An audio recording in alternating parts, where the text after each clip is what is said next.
All right, everyone, how are we doing today? My name is Mechanico, and welcome back to the channel for more Warhammer. Yep, that time of the week again. You know it, my favorite. Anyway, we are going to be looking today more at the Warhammer channel itself on YouTube, because there is a new book series coming out, and I do like a good grim darkness read. I do. So this one is called The Black Library Ashes of the Imperium Author Interview by Warhammer, of course. And it says in the description, Ashes of the Imperium is the first book in Black Library's thrilling new series, The Scouring. Author Wraight sits down to discuss some of what goes into writing such massive stories. I'm kind of excited to see what even this is about, because I'm not gonna lie, I don't know what the Ashes of the Imperium is. So Google is my friend. What is Ashes of the Imperium? Go. Okay, so Ashes of the Imperium, this is the AI overview because it's always very correct. Ashes of the Imperium is the first novel in the Scouring series by Wraight. Okay, I think we've just read that. Set in the aftermath of the Horus Heresy in the Warhammer 40k universe. The book focuses on the state of the Imperium after the Siege of Terra, with an unstable galaxy where traitors flee and a new power structure must emerge amidst the destruction and confusion. Sounds kind of cool. Are you guys going to be reading this? What do you think? What do we think? And also, what other books has Wraight written for Warhammer, or is this his first go? Because that's pretty exciting if it is. But anyway, you guys, let's get to it, and I hope you enjoy. I hope I enjoy, because yeah, why not? Why not? Why shouldn't I enjoy the content too? Okay, 18 minutes. Let's go. It feels really good. I'm really pleased to be back. It was, I think, writing the Siege of Terra, which was the series just prior to this one, was, I think, the highlight of my professional career. It was a fantastic experience. I'm glad he says that. Talented people.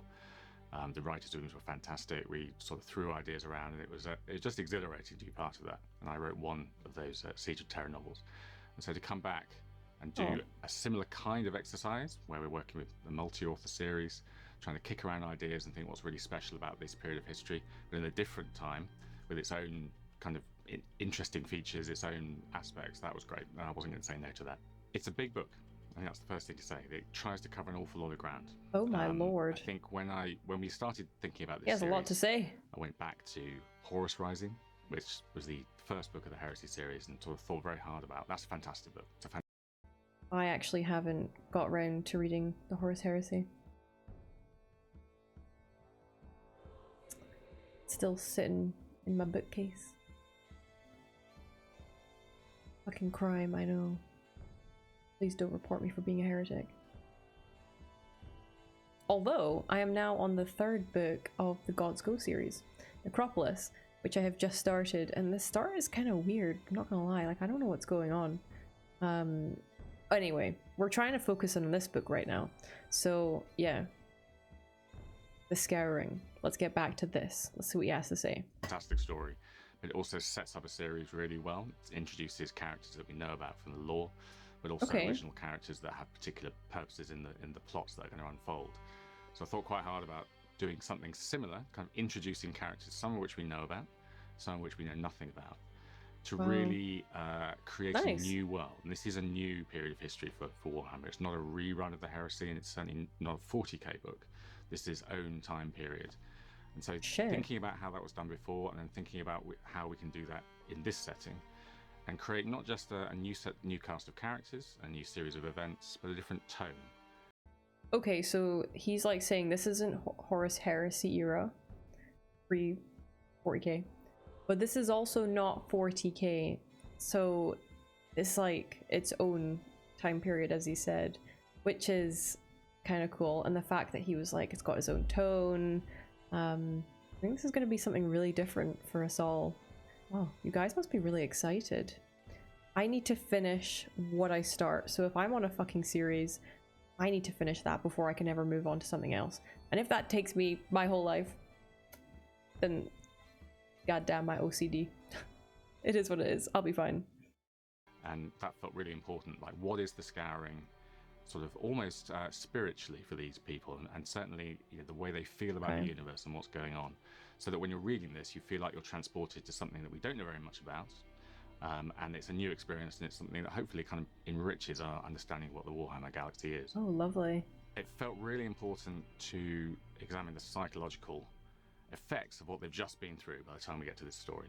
So the action takes place relatively quickly after the end of the siege, so that all the events of that period are really fresh in people's minds, and there are some flashback scenes where we actually see them emerge from that kind of period. Right, if it's complete fresh. Destruction. And so PTSD. Thinking about how they would respond to that, and there are very different kinds of characters. There are some Space Marines, there are some non-Space Marines, there are some people right at the top of the hierarchy of both sides, and there are some people right at the bottom. They're all going to respond differently, and they're all going to be profoundly affected by it. So even people who have lived through the Heresy period and are now into the Scouring period, they're not the same people anymore. They've been completely changed by this.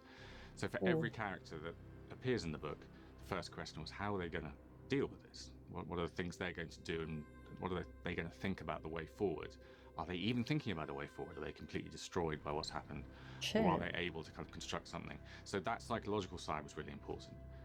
And okay, so it's kind of like interesting, I've not thought a lot about the time between the Horus Heresy and then the kind of like 40k universe with all the shit that's happening, but it's really actually intriguing to hear that Warhammer thought of this and then, I don't know, then got him to write this for them, or did he come up with this kind of like idea? Don't know. It's nice that, when he talks about it, talks about the importance of getting the lore down, characters, the perspectives of all the different people in the universe, and that's something we couldn't ask for more, really. We want accuracy, and we want just like, I don't know, sheer raw emotion from this like dark, grim past, I would say now. Well, no. I mean, okay, if I was living in Warhammer 4K, technically that would then be the past. But the fact that I'm in 2025, it is still the grim darkness of the far future. But you get what I'm trying to say, okay? Yeah, I didn't need to explain it. I just didn't want you to correct me. And I spiraled. But anyway, yeah, it's interesting that, we're going to be having this like age where all these people are in turmoil, and as he said, they're not the same.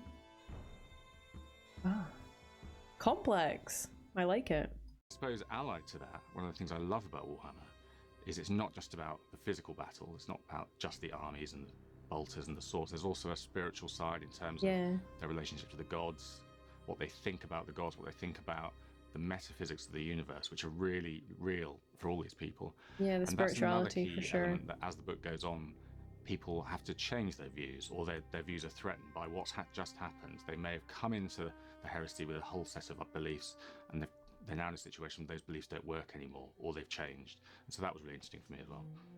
I think that people's first instinct will be to grieve for what's lost. Okay. And just as much on the traitor side. Do they have time to grieve? From a point of view, we call them traitors, but they've lost as more, I think, than the Imperials in some respects. But they've got no time to grieve, which is one of the themes of the book as well. That what they might want to do is actually sit down and reflect for a long time about this. They might think about what they've lost, the things they hope to gain that they're no longer going to get. But because of the nature of this very violent universe where things move very quickly, and because of the sort of the narrative drive of the Scouring, it's essentially the time where the Imperium pushes the traitors back out. Nobody really has time to sit down properly and think about those. They're always kind of improvising. On the Imperial side, we follow two Space Marines. There's one called Titus Praetor, who is a character from the Heresy series, who was introduced in Unremembered Empire, I think. He's a senior Ultramarine, he's a librarian, and he comes in with that kind of that great kind of saving ride of the Legion that kind of saved the day on Terra. So he wasn't fighting on the ground during the siege. He comes in as a newcomer. He's had his own battles, but they're not on Terra. Not the Titus we know. And he is sort of paired with, in terms of the characters, an Imperial Fist character called Archimus. An Imperial Fist. Dispute over how to pronounce that. And he was there during the siege, and he has lived through it. And Wow. he is presented with a very different outlook at the beginning of the book. His legion is a much worse shape than the Ultramarines, who are much more cohesive. They have an enormous amount of prestige on the loyalist side because they were there when it mattered and they held the line, but they don't have the same kind of physical resource that the Ultramarines have. Their Primarchs turn up all these ships and all these armies. So there's a real mismatch in how that works out. And of course, that creates tensions. It's quite interesting to explore how they work. They're very much the opposite ends of the Imperial war machine, I guess, in terms of where they've ended up in the siege. As you say, the Ultramarines weren't there. They come very late to the party. Where were they? I think that for the citizens of Terra, there's a real mix of emotions about that. There's a sense, well, you guys have come in and saved the situation, but you weren't really here when it was at its toughest, and you haven't seen the things that we've seen. And now you come in with all your resources I'd be and all bitter. your expertise, and there's a resentment there, I think, that this mixed with enormous gratitude as well. So it's quite a complicated set of emotions. Whereas the Imperial Fist, they were there the whole time, and their Primarch was the one who just would not give up.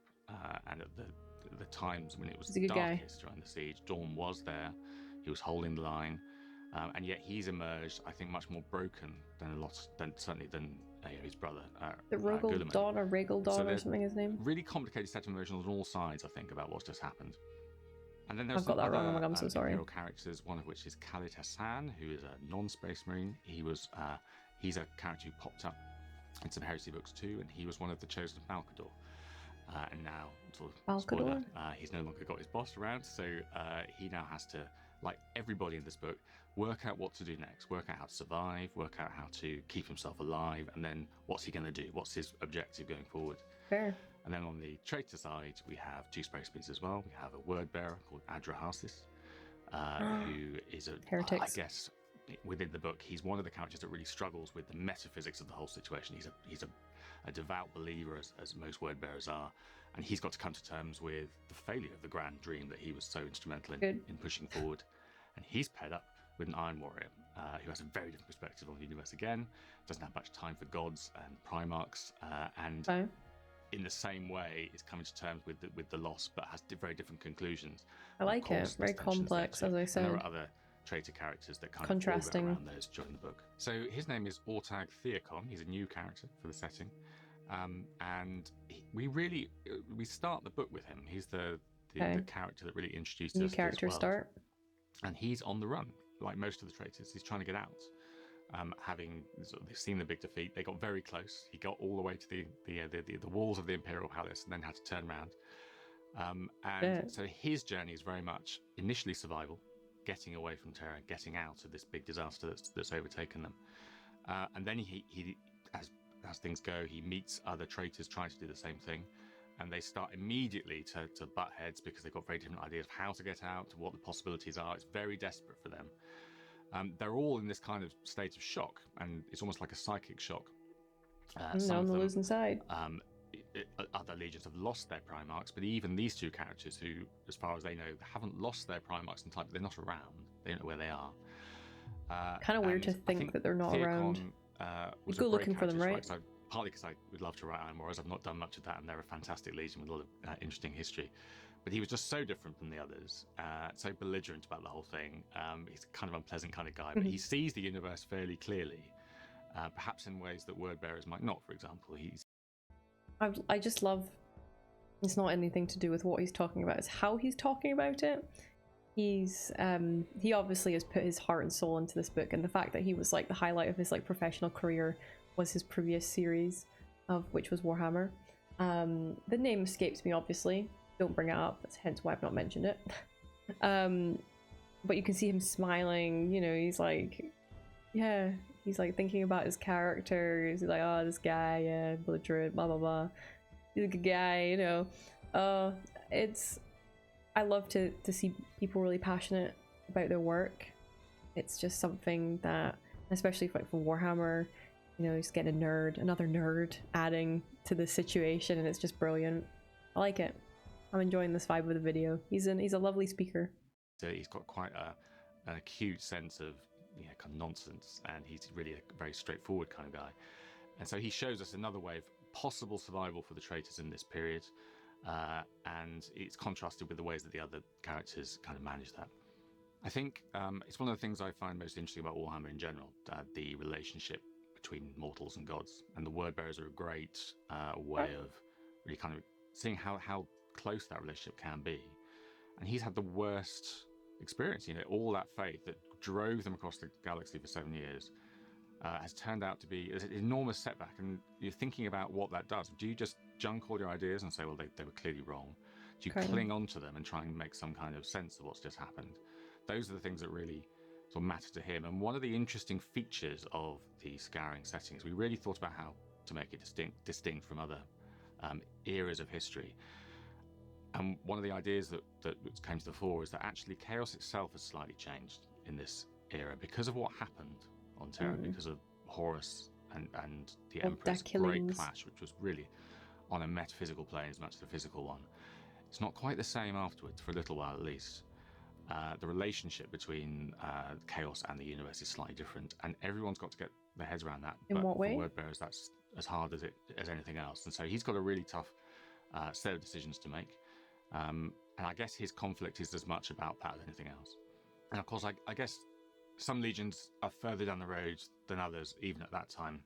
There are some that have already taken a lot of the characteristics that we'll recognise much later.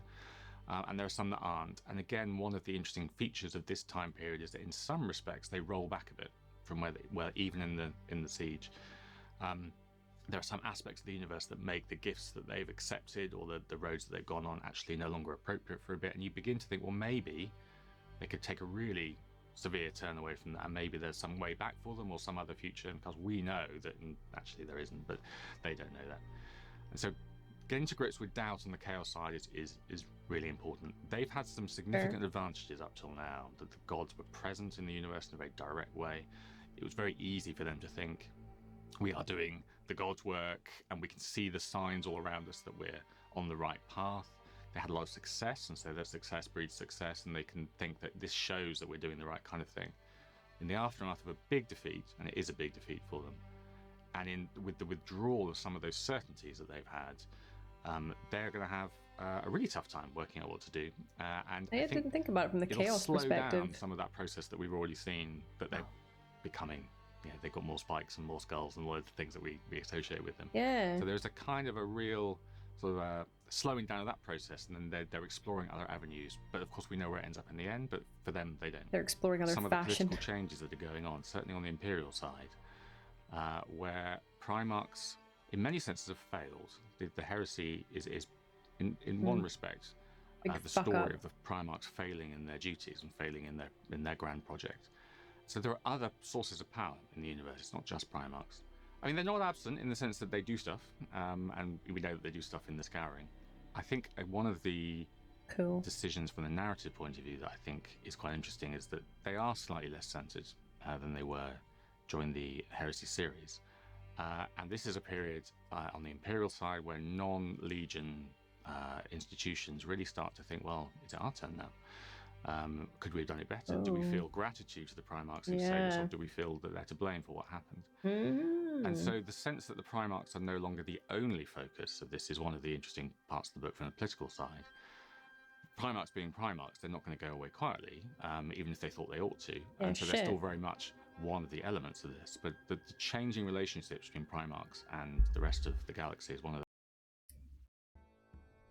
as well. You've got this, as he's mentioning, how the Primarchs are then viewed after all of this. It's so clever.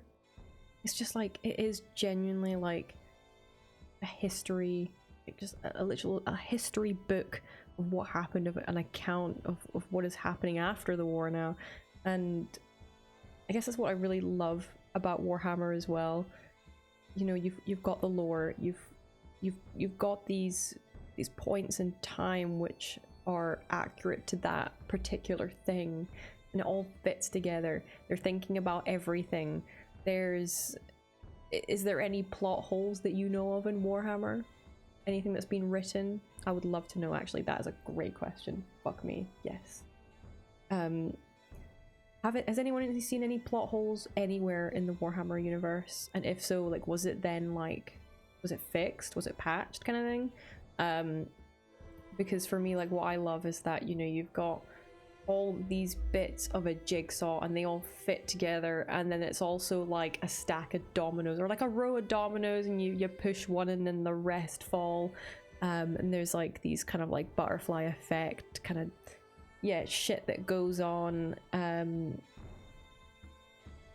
it, as I said, it's like that account of history of all these different perspectives, how it affected this person by this person taking a shit on that day, you know. It's like that kind of thing. But anyway, I didn't mean to interrupt him again, but I just wanted to kind of get that in there. That's what I really love about all of this as well. It's like everything has its place. And yeah, answer my question about, is there any plot holes? The themes. So I guess that the key decisions to make then is, how are the characters that we've created with their kind of attributes and their outlook, how are they going to deal with the things that we are presenting, the challenges that we're presenting them with? It's a military campaign. The Scouring is a military campaign. How are they going to rise to the challenge of that? Is it going to be like the Heresy, where there's you know, it doesn't go in the way they intend? Of course, it will do in lots of ways. But having set up this cast of characters, it's really about how they respond to all of the things that the Scouring throws in their faces. You know, I keep using the word privilege, and it really is, because we're conscious that people feel very strongly about the background and the lore, and that's something that we really want to look after and make sure that we try and do the best job we can with it. And one aspect of the book is the sense that this is almost history being written. What have I just been saying? The Forge World Heresy books, you know, there's this sort of in-universe historian's voice. There's some aspects of Ashes of the Imperium that have a similar kind of tone, that this is someone looking back on those events and trying to think about how they will appear to future generations, trying to give names to certain sort of patches of that history to make sense of it from looking backward. So the idea that history is being made here was a really important theme. And the other, I guess, side of that is that I was very keen to stress over and over again that nobody in this book really knows anything very much about how things will go. They don't immediately leap to the conclusion that now we're on the journey to 40k as we know it. They don't immediately leap to recognizing that universe in the way that we recognize it. They don't know that's going to happen. And every time they encounter the sort of the real beginnings of things that we recognize much later in 40k, they don't necessarily recognize that as the future. It's one possible course. They think that things might go very differently. So that was a constant challenge for me as the author, to make sure that these people don't know too much. It's yeah, I guess when you already know what the outcome is, and you know the before as well, like, you know, it's then hard to, I guess, then write a character who's like, how are they going to act naturally in that situation where they don't know what's happening? I get where he's coming from. It's like they're in this kind of transition period, and that's what they're doing, and how this time eventually led on to 40k where we're at now. And that's tricky when you already know the answer, because you're gonna have to think of other shit that's happened, because it can't be linear. That book was massive. No way is this going to be linear. It's over a long ass period of time after awful events with lots of things at play, lots of changes, lots of emotion. And yeah, he's going to have to basically create multiple stories such that it eventually ends at the story we're at now, without anyone knowing, and also not making it obvious where it's going. So he has a pretty tough job like cut out for him. Is this book already out? I actually want to buy it. It's so cool. But the sad thing is I haven't read Horus Heresy, and to be honest, like, it probably will take me in the next life to finish that series. They are really in the dark for most of the time, and that's, even for Space Marines, that's a really disorientating experience for them. They don't have the guidance from the top that they used to have, and they really don't know how things are going to go from there. I've always found that kind of thing interesting, the counterfactual side of the history of these events. So when I was doing the Heresy series, I wrote 2 novels with the White Scars. One of the core ideas with them is that they could have gone the other way. And that their Primarch had to deal with a lot of doubt about what was going on, and there was a real possibility that they might not have ended up as loyalist Space Marines and might have become traitors. And so even within the Heresy, where a lot more was set in stone, we had that idea that things could have gone the other way. I think with the Scouring, there's even less of that kind of certainty about where they end up. There's no end point to the Scouring in the way that there is with the Heresy that we already know about. I guess, yeah. There's a genuine chance that things could turn out very unexpectedly. Hmm. And they've got a lot further to go. So you can really play with that kind of counterfactual stuff. And I think it's he likes that. He revels in that, got what you. could have been, what might be, and using that space a bit more to examine all those options. But one of the differences, I guess, between the Scouring and the Heresy is that there are relatively few things that we know about already in the lore. There are some big events that happen in the Scouring which are going to be part of the series, but not very many, actually. So we're inventing, I think, a bit more than we were in the Heresy. In the Heresy, we knew that we had to do Calth, we knew we had to do Prospero and all those big battles. There's more invention, I think, here, and we're sort of thinking about how some of those empty spaces in the lore could be filled. So it's a slightly different sort of feeling. That would have been so fun to brainstorm. But it gives us opportunities. It gives us opportunities to, I think, make the galaxy feel more populated with stuff that we really genuinely don't know about at the moment. I think it's a real challenge and a privilege. It sounds a bit of a cliche, but it is. I mean, sitting around a room with very talented people, all of whom have contributed in the past to sort of classic Heresy or Warhammer books. It's really we do it in person now, which is great. I mean, for a few years, obviously, we weren't able to do that, and there's nothing quite like sitting around the table and just hammering those things out and throwing ideas into the room, seeing how and ideas then will get knocked around, they'll change, they'll develop, and it is a challenge. And sometimes it can be really quite grueling, and sometimes it can be quite difficult if there are different views in the room that clash, and we've got to work through that.